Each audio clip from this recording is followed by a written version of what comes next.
morning, afternoon, and evening, everyone, depending on where you're joining us in the world. And thank you for joining us for an important conversation, People in Peril, the crisis facing Syria's Druze and the fight for identity. On behalf of the American Friends of University of Haifa, I'm Noam Muyal, and I'm honored to welcome you here today. We want to begin by recognizing the many humanitarian crises unfolding across the region and the suffering they are causing. Today's program is focused on one crisis in particular that is especially urgent and underreported, the plight of Syria's Druze community. Our guest today is Dr. Sawsan Kheir. She's a Druze scholar and an expert in religious and minority studies at the University of Haifa. Her research focuses on how modernization and social change impact identity among Druze and Muslim students in Israel, making her uniquely positioned to help us understand the humanitarian emergency facing the Druze in Syria and what it reveals about minority life and resilience more broadly. This topic is deeply connected to the mission of University of Haifa, which is home to one of Israel's most diverse student populations. Over 40% have come from minority communities, including Druze, Muslim, Christians, and Christian populations. Supporting these students is central to the university's vision for a strong and inclusive Israel.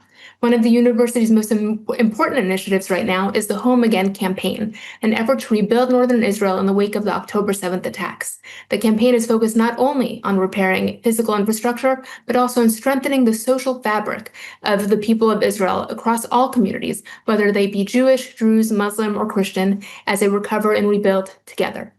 Programs and research led by scholars like Dr. Kheir play a crucial role in this mission, helping students from all backgrounds navigate complex identity challenges while fostering coexistence and building a more resilient society. The same themes we'll discuss today, identity, inclusion, and minority empowerment, are at the very heart of the Home Again campaign and the university's broader work in general.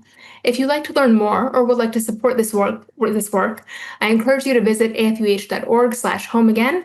You'll find this link included in the chat here on Zoom, and you'll also find the QR code at the top right corner of your screens as well. With that said, I'm especially honored to introduce Dr. Kheir and begin our conversation. We have a series of questions to guide us, and we'll open the floor to an audience Q&A at the very end.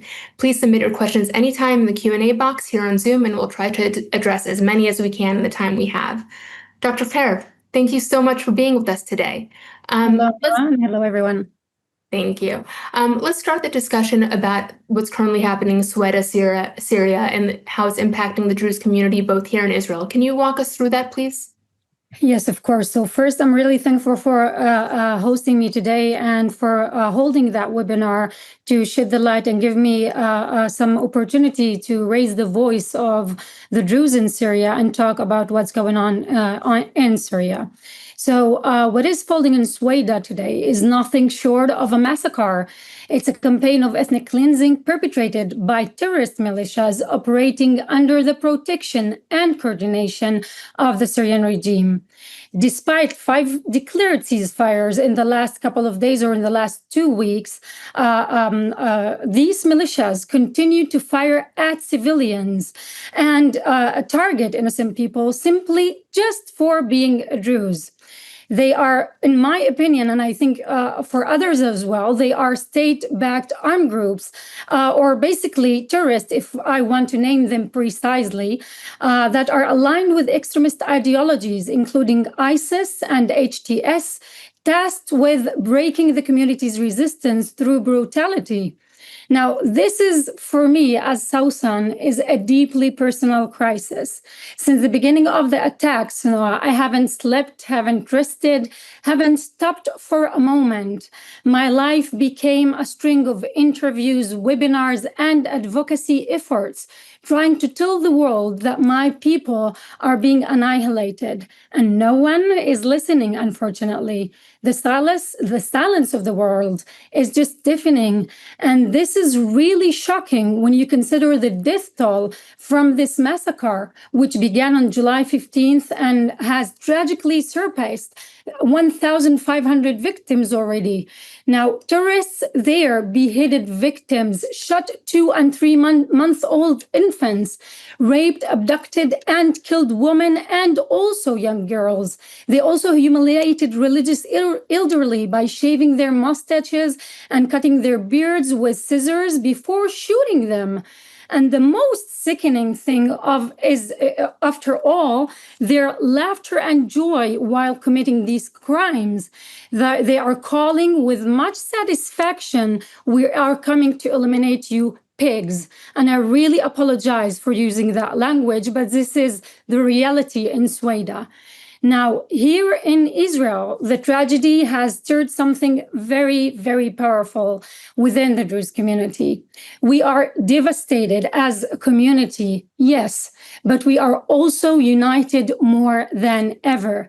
It has become painfully clear to us that we are an ethnic and religious minority, and if we do not speak for ourselves, no one will speak for us. Our responsibility to one another across borders is stronger than ever due to these very horrifying events. That all sounds absolutely horrific. Can you talk about why the international community has been so silent on this issue, and what can we do as allies and solidarity for this important mission?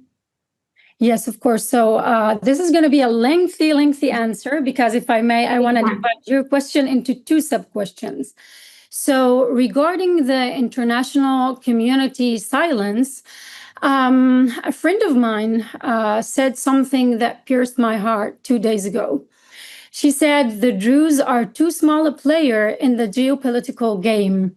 And as much as it hurts, Noah, I realized these past weeks just how true her words were. I believe personally, as Sawsan and maybe as a psychologist in my background as well, that there are powerful political forces at play here. After the fall of Assad's regime, the world was horrified to discover the massacres and atrocities he had committed against his own people. The international community just wanted to build a better future for Syria. But the problem is that when you address a criminal in a suit, it may change his appearance, but it certainly does not change his ideology. But because this man projected confidence, something that the Syrian people desperately lacked at the time, everyone looked at him as if he were a savior. So he rose to the power, and I believe world leaders genuinely hoped he could build a new Syria. Yet, to their disappointment and to our disappointment, it's now clear that this is not the case. So now we are facing a political deadlock. There's currently no viable alternative to lead Syria. If human rights organizations were to acknowledge him and his forces as criminals for the massacre of the Druze, and before that, for the slaughter of nearly 35,000 Alawites, there would be no choice but to reimpose sanctions in Syria. But at the same time, there would be no one left to govern the country, and the region would remain under the control of terrorist militias and descend into a complete chaos. Now, it's a deeply complex situation for which the Druze and other religious minorities in Syria are paying the price now. Now, this is relating to your first part of the question.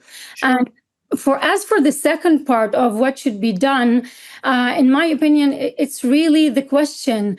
It's not why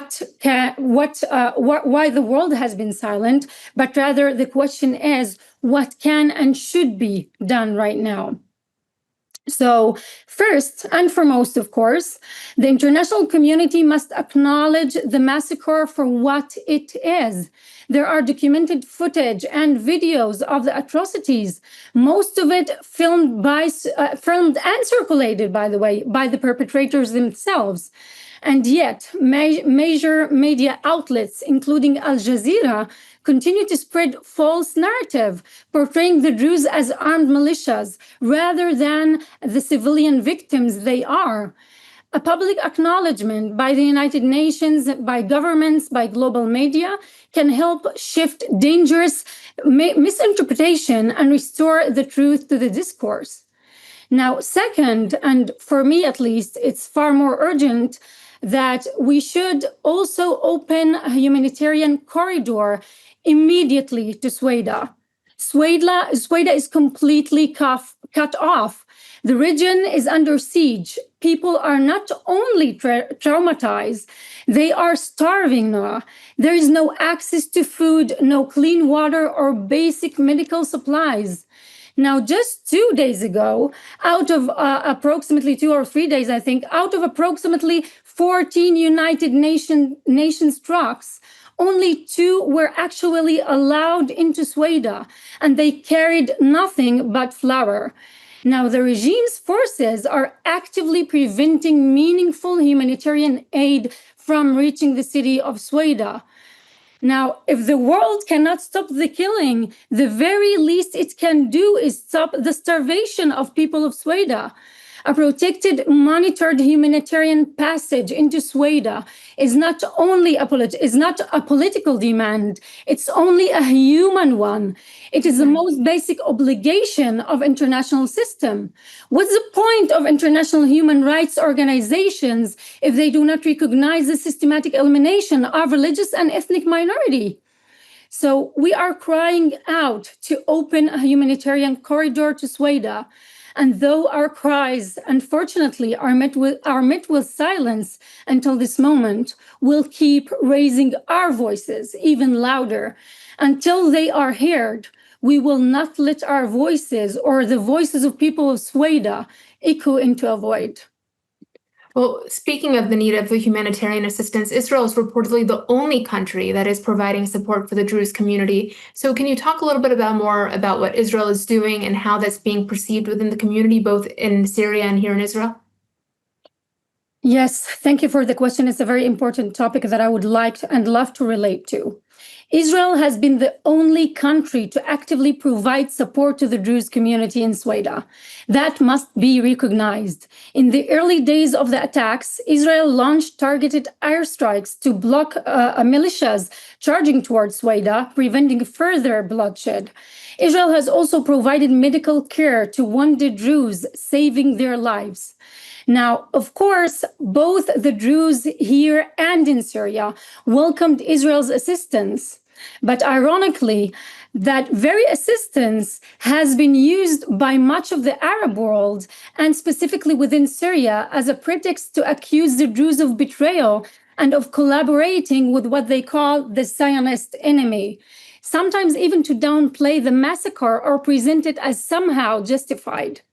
Now, ironically, also, the Syrian voices that accuse the Druze of betrayal for receiving Israeli aid are the same voices that not long ago begged Israel to save them from Assad's brutality.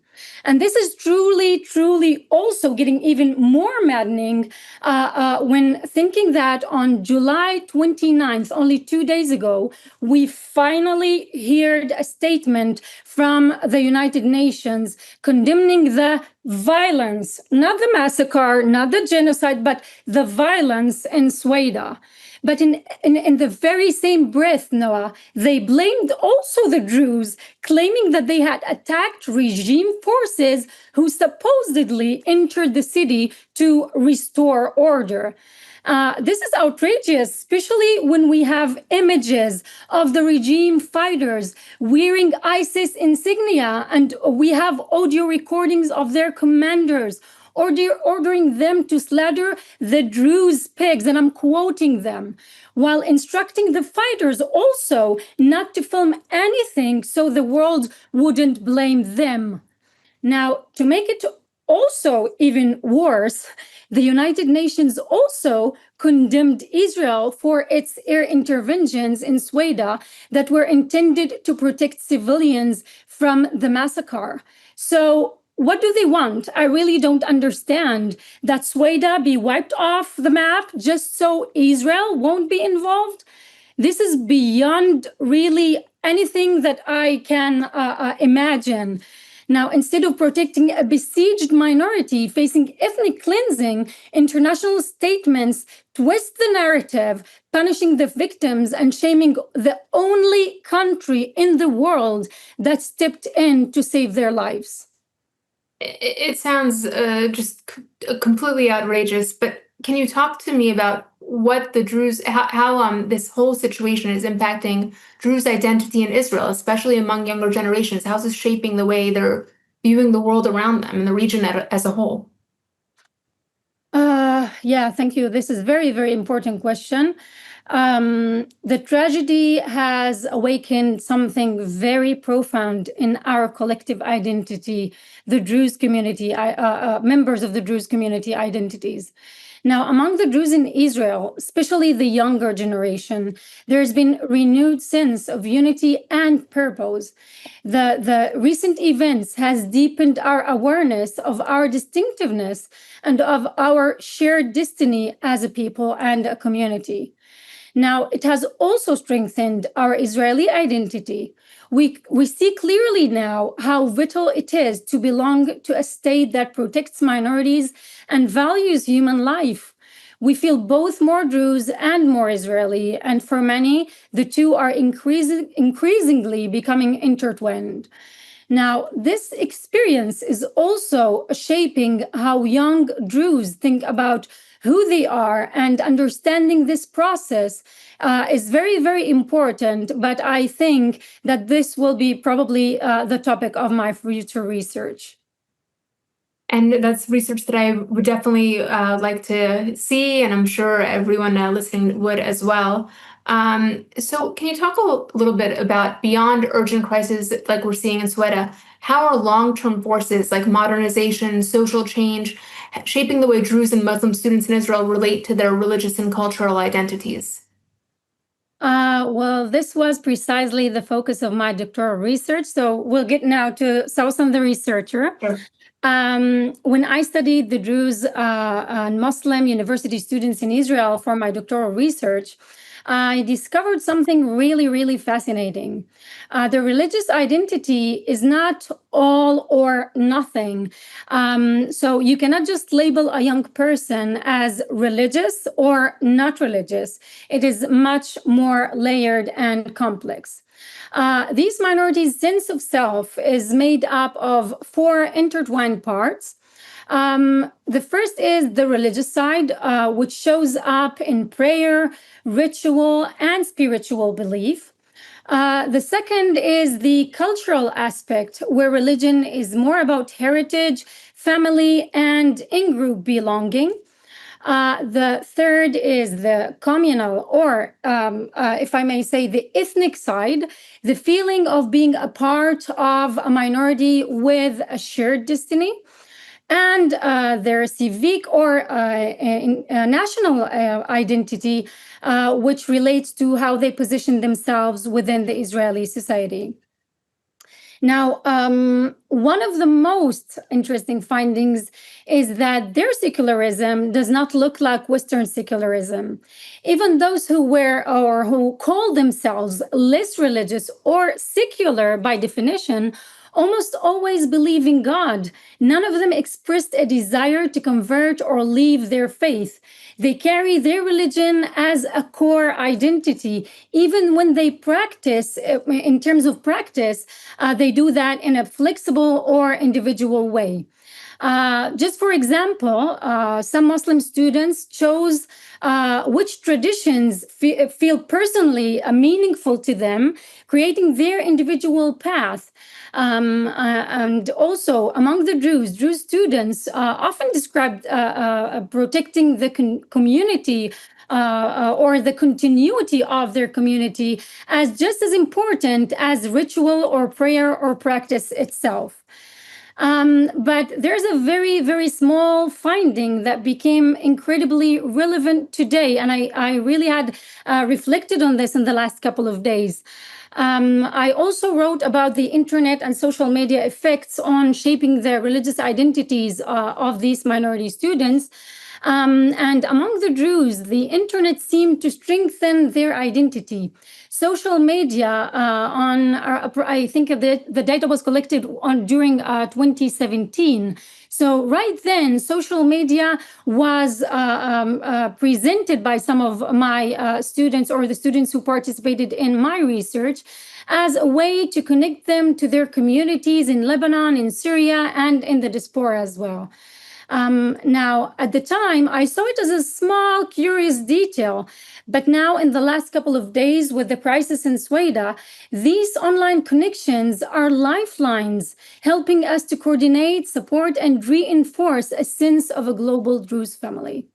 So, overall, with this very brief look into the data and my research, I can say that the Druze and Muslim identity students, religious identity, are fluid, creative, and deeply resilient. They are rooted in faith and in tradition, but they are adaptive to modern life and the challenges of being a minority in Israel as well. It sounds absolutely fascinating. Can you talk a little bit about these evolving identities and challenges and what role institutions like University of Haifa can play in helping students navigate change, foster resilience, and build stronger connections across communities? Thank you very much for the question. This is really a huge topic of research. The effects of university or academic institutions on shaping the identities of students in general and minorities specifically. So I would say that universities are not just places of learning, they are laboratories of identity. And the University of Haifa specifically is, in my view, one of the most unique and important of them all. Now, think about this, Noah. Where else in the Middle East you can walk into a classroom and see Druze, Jews, Muslims, and Christians and other internationals sitting side by side, debating shared values, challenging each other's assumptions, and doing it all in three languages? So universities can play a powerful role in shaping how young people experience diversity, not only by teaching about it, but by living it every single day. And again, I would love to speak about the University of Haifa specifically. I think the University of Haifa is a perfect example of this coexistence. At the University of Haifa, students are not asked to leave their identity at the door, but on the contrary, they are encouraged to bring it in, question it, reshape it. And this creates something extraordinary: resilience, not in spite of difference, but because of the difference. It doesn't just offer courses in multiculturalism, it actively practices it. Walking through the University of Haifa's halls, you can see students from various religious and ethnic backgrounds sharing the same classrooms, engaging in dialogue, and sometimes confronting real, complex, and even uncomfortable conversations about identity and about coexistence. Now, now I'm relating to my personal perspective. Please. As a Druze woman and a researcher and a lecturer, I owe a great deal to this institution. It gave me space to be both rooted and critical, traditional and progressive as well. That's a very rare combination, and it's one I see reflected in my students every day. So I would conclude saying that universities like the University of Haifa don't just produce degrees, they produce bridge builders, thought leaders, and change makers. And it's today's, and specifically in today's fractured world, that might be the most valuable education of all. Well, thank you so much, Dr. Kheir, for your powerful insights. And we'd like now to take questions from the audience. We already got quite a number in, so that's very exciting. Again, please use the Q&A box at the bottom of your screen to submit any questions, and we'll try to get to as many as we can. Let's dive right in. So the first question we have is, it's actually stepping back a bit. Can you talk about the relationship between the Druze community and Islam as a whole? Yes, well, of course, because this is also a topic that is much debated and very sensitive on social media in the during or in light of the last events in Suwayda. The Druze deviated from the Islamic Shia, in the Fatimi period, and Basically, we have much shared in terms of beliefs, but we are also very different in other beliefs as well. So, in terms of, for instance, forbidding drinking alcohol, eating certain kind of foods, we have very high similarity on the one hand, but we are different in terms of for instance, that the Druze can only marry one person, or polygamy. So this is like we have these kind of shared beliefs, but we differ as well. Of course, the Druze, in contrast and as opposed to what is being spread on social media, that we claim that being a Muslim is being an infidel, and different of course, misleading and wrong statements by different people that have this kind of, I would say, sorry, it's sort of a kind of terrorist kind of thought, calling others infidels, thus allowing or opening the door for that kind of massacre that is currently occurring. Right, it justifies the destruction. Yeah, exactly, justifying it. Yeah. So the Druze believe in all prophets, including including Prophet Muhammad, peace be upon him. We do not think that others are infidels. We believe in every prophet, in every religion that calls for peace. And we are a very peaceful minority in that sense. And the other day, I read some posts, horrifying posts on social media, saying that the Druze think that others are infidels, and thus they should be slaughtered. And my response was very, very easy and very, very simple. Like, if we think others are infidels, the Druze don't have a state in any place in the world. This is one thing. And we do not aim to have a state of our own. We stick to our lands. This is one thing. And the second thing that I really, really want, just one incident throughout history, if someone can find me any documentation of Druze initiating a war. We always were persecuted, always defended our lands. Now, by the way, the Muslims right now in Suwayda, and the Bedouins and the Christians who are living in Suwayda right now under the siege, also together with the Druze, are all being protected by the Druze. And so if we think others are infidels, as they claim, then this is, we are being slaughtered. So we have Muslims and Bedouins. So, this sort of justifies also paying back by the Druze, but this is not happening. They are bringing them food. They are caring for them. The Druze protected the mosque in Suwayda. It is still standing there, while these ISIS terrorists actually ruined all of our, or the Druze holy places in Suwayda and elsewhere, in different Druze villages and other places as well. Thank you so much for explaining that. I'm sure that was very informative for the audience, because not many people understand the differences within the communities and what the makeup of the Druze community. Let's go back a little bit to Israel and how they're helping the Druze. Is there any discussion about relocating the Druze in Syria to Israel at all? Is that a conversation that is happening?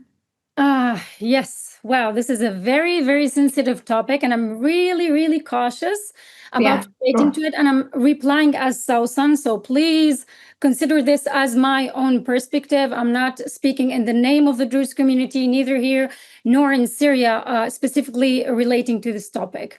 I, as a Druze, would have loved to sort of annex the Druze in Suwayda or in Syria here, because unfortunately, with the horrifying massacre and the genocide that we've been viewing in the last 2 weeks, I'm skeptical about the ability of the Syrian government to protect them, which is not going right now, and things are even escalating many times. It's an on and off, ongoing escalations. But also because right now there's much of hatred speech against the Druze, and that relates to your previous question about misinterpreting our religion and our religious views. So yes, I would have loved if they could have been or became part of Israel, because then I would know that they are protected, because this is the only country in the Middle East that respects human life and cares for minorities. And thus, I would have loved them to be living here with us, because I know then that they will be protected.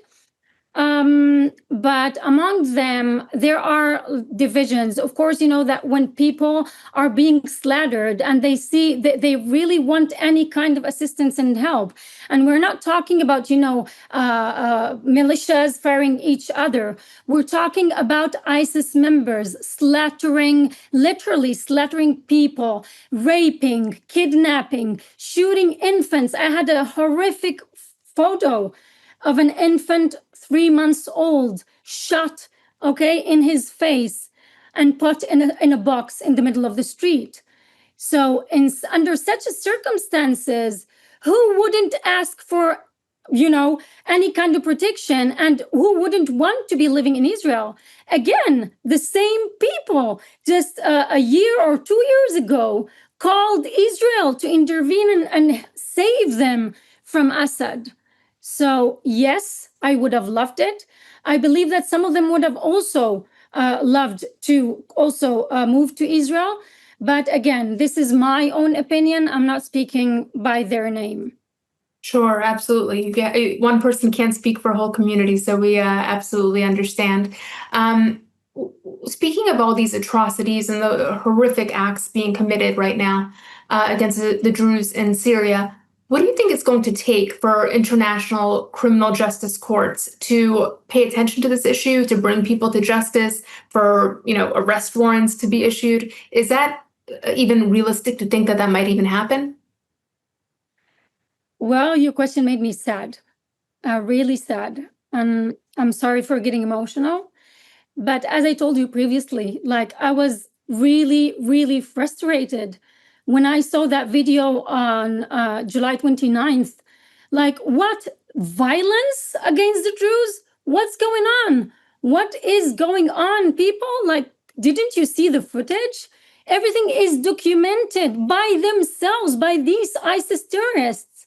They documented themselves laughing with joy over shooting a baby, an infant. And so I don't know if up to this moment,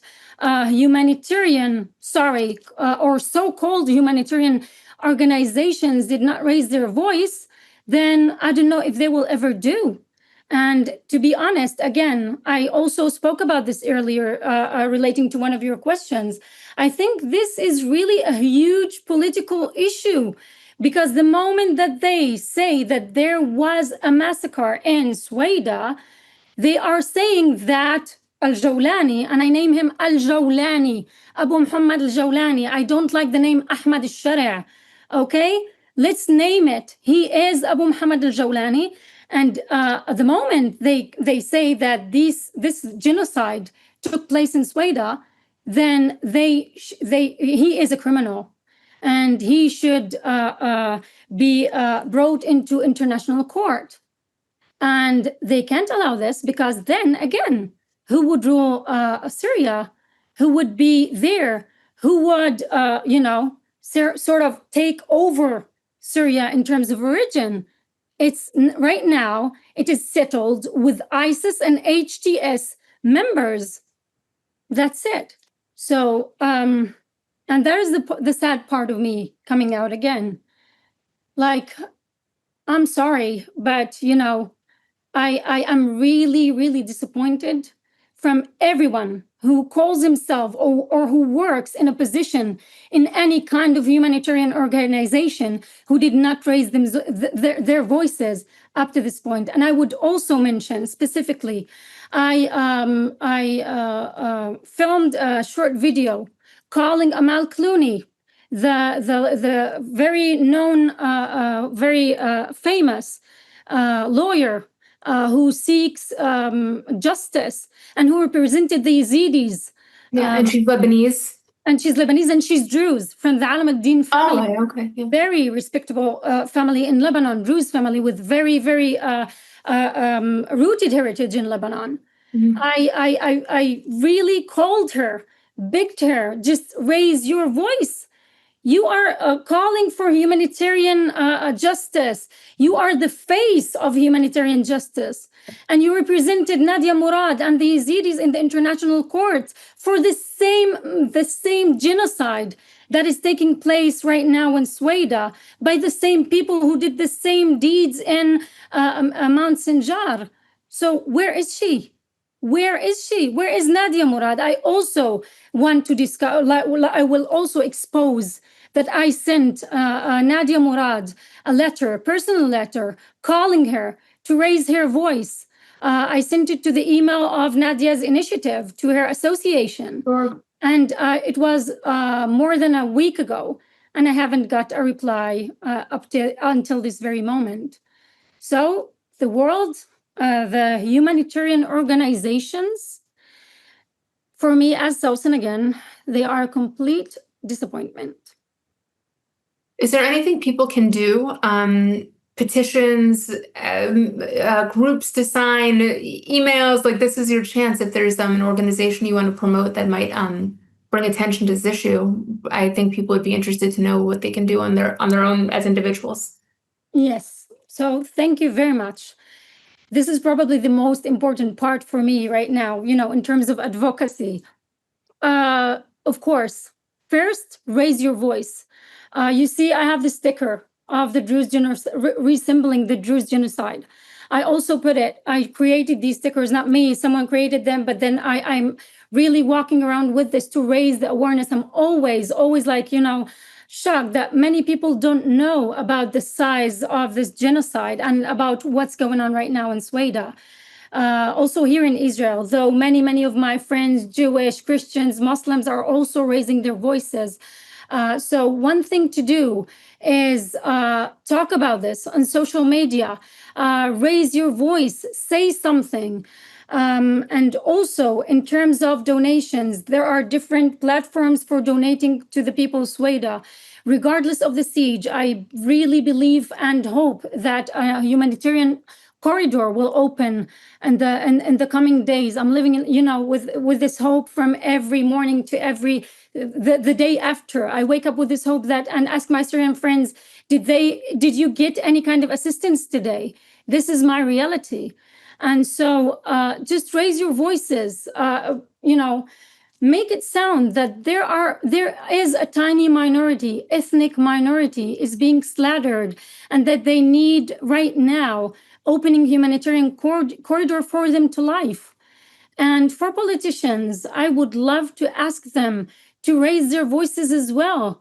If you call yourself a humanitarian, if you advocate for human rights, then where are you right now? Raise your voice.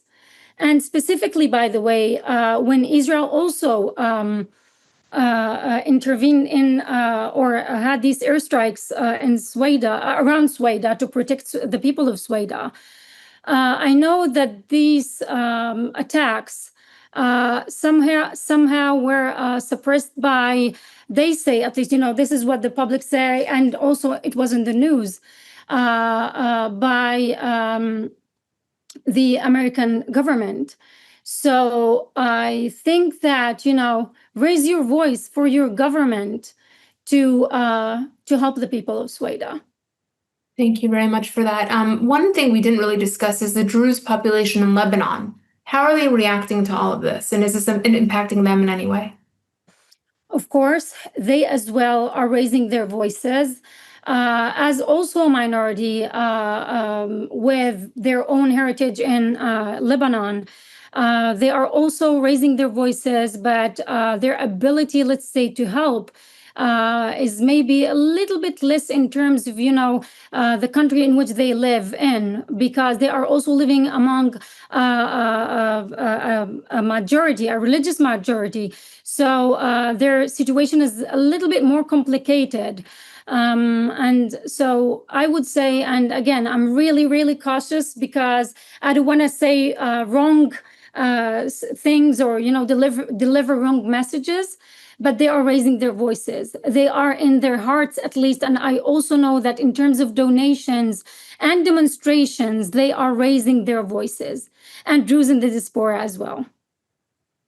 Thank you again. And let's end with one final question, bringing it back to the university and our mission and why we're all here today. Can you talk a bit about how University of Haifa specifically and what they're doing to strengthen minority communities in the North as part of their efforts to rebuild and support the region after the horrors of October 7th?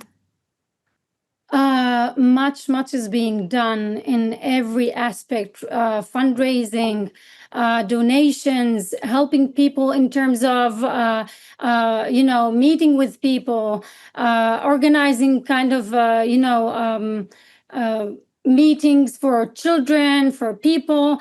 The University of Haifa is really very much involved in every aspect of the Israeli life, trying to promote multiculturalism and also calling students from different cultural backgrounds. It's not only like calling the Jews to rebuild the northern parts of Israel, but also involving students from different ethnic backgrounds and religious backgrounds as well, because we all realize that we are living under this same reality.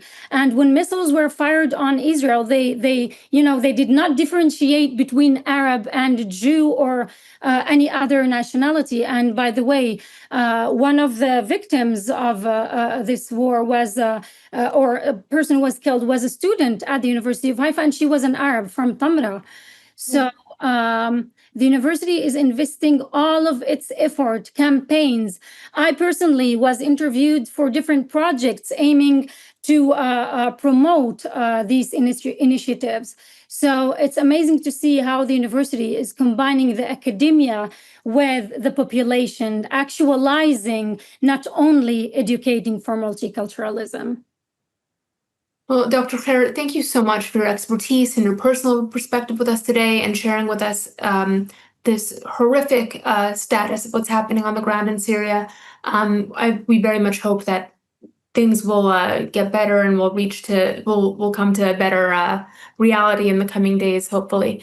And thank you, of course, to everyone who joined this important conversation. As we've discussed, the University of Haifa plays a vital role in empowering Israel's diverse communities and supporting minority students, work that is even more critical in the northern Israel as it recovers from October 7th, as we've discussed throughout the day. Through the Home Again campaign, we are rebuilding the region while investing in education, inclusion, and foundation for a stronger future for all. If you'd like to learn more about the campaign and support this effort, please visit afuh.org/homeagain. Thank you again, and we look forward to seeing all of you in future AFUH events. Thank you so much. Thank you for having me today.